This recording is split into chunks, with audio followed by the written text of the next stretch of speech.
할렐루야, 예수님의 사랑으로 성도 여러분을 사랑합니다. 신학교를 졸업할 때쯤 앞으로 무엇을 할 것인지에 대해 많이 고민했습니다. 당시 대부분의 학생들은 여의도 순복음교회 전사로 일하기 위해 시험 준비를 하고 있었죠. 그러나 저는 하나님께 지혜종으로 소명을 받았지만 사명을 감당하기에는 많이 부족하다는 생각이 들었기 때문에 차라리 신학을 더 공부할까 하는 생각도 있었고, 본교회가 아닌 다른 곳에서 사역을 해야 하는 것 아닌가 하는 생각도 들었습니다.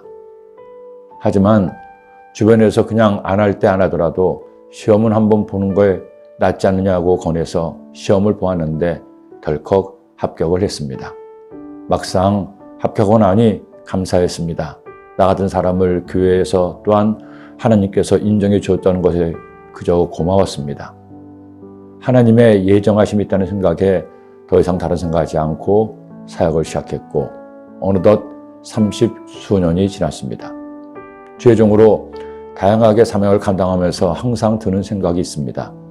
하나님께서 나 같은 부족하고 많이 모자란 사람을 택하시고 인도하심이 너무 감사하다는 생각입니다. 그리고 또 하나의 생각은 그러기에 더 열심히 충성하자는 다짐입니다. 물론 생각만큼 더 열심히 충성하지 못하는 것이 죄송하지만 적어도 그런 마음으로 주님을 섬기려고 노력을 하고 있습니다. 생각해보면 저나 여러분이나 많은 사람 중에 하나님께 택함받아 하나님의 자녀가 된 것이, 또한 주님을 위해 이모저모로 일하게 된 것이 얼마나 감사한지요. 우리는 택함받음의 그 기쁨과 감격을 잊고 살기 쉽지만, 만일 내가 하나님께 택함을 받지 못했다면 내가 아무리 길을 쓰고 노력해도 주님을 믿을 수 없었다는 생각을 하면 가슴이 서늘해집니다. 그러게 우리는 하나님께 받을 복 중에서 가장 큰 복을 이미 다 받은 사람들입니다. 하나님께 택함받아 하나님의 자녀가 되어 영생의 복을 받은 것. 그러니 우리는 무조건 감사해야 됩니다. 이삭의 두 아들 중 야곱은 택함받고 에서는 택함을 받지 못했습니다. 두 사람 다 아브라함과 이삭의 자손이었지만 택함받은 야곱과 그렇지 못한 에서의 후손 사이의 간극은 점점 멀어져 갔습니다. 에서와 야곱 당대에는 하나님께서 은혜를 주셔서 번성했지만 하나님께 택함받지 못하고 하나님을 경외하지 않은 에서의 후손은 훗날 이스라엘의 원수가 되고 결국 역사에서 사라집니다. 창세기 36장의 말씀은 에서의 후손들의 기록입니다. 에서 곧 에돔의 족보는 이러하니라. 본장에서는 3명의 아내와 5명의 아들 14명의 족장의 족보가 기록되어 있습니다. 그러나 에서에 대한 기록은 거기까지입니다. 에서의 자녀들과 손자들의 이름만 나올 뿐이지 그들이 어떻게 하나님과 동행했으며 어떤 복을 받았는지는 전혀 기록되어 있지 않습니다. 그리고 그들 모두 이미 흙이 되었습니다. 100세 시대가 되었다고 합니다. 어떤 제약회사 항구에서는 지금 태어나는 세대는 150세도 살 수 있다고 합니다. 100세든 150세든 50세든 70세든 사람은 누구나 죽습니다. 길고 짧음의 차이가 있을 뿐이지 어느 누구도 영원히 살 수 없습니다. 사는 동안에는 부자도 부럽고 똑똑한 사람도 부럽습니다. 그러나 죽으면 내가 가지고 아는 그 모든 것이 아무 쓸데가 없습니다.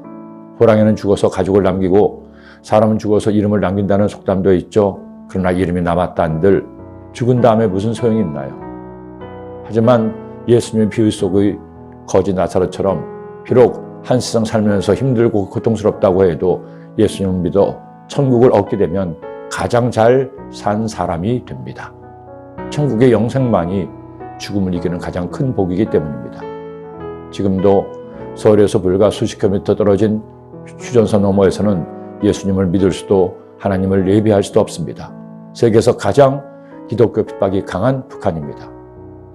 그런 곳에서 목숨을 걸고 예수님을 믿고 전하는 이들이 있습니다. 신앙계 사모로에 나온 탈북해서 이제는 사모가 된 김은진 사모의 간증을 보고 은혜를 받았습니다.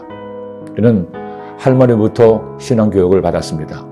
이렇게 말씀하셨다고 하죠. 우리는 김일성을 믿지 않는다. 우리는 하늘나라에 계시는 하나님 아버지를 믿어야 된다. 이 세상은 김일성이 만든 게 아니고 하나님이 만드셨다. 천국에 가면 저 동토의 땅 북한에서 주님을 믿다가 순교하여 천국 간 이들의 면류관이 가장 클 것임을 믿습니다. 그러니 우리 감사하며 삽시다. 구원받은 감격으로 오늘도 행복하게 주님을 자랑하며 살게 되시기를 기도합니다. 기도드립니다. 사랑의 주님, 많고 많은 사랑 가운데 나를 택하여 주님의 자녀 삼아주시니 얼마나 감사한지, 택함받은 자녀답게 하나님을 자랑하며 하나님이 기뻐하시는 삶을 살아가는 모든 성도님이 되게 하여 주옵소서. 그런 오늘이 되게 하여 주옵소서. 예수님의 이름으로 기도드립니다. 아멘.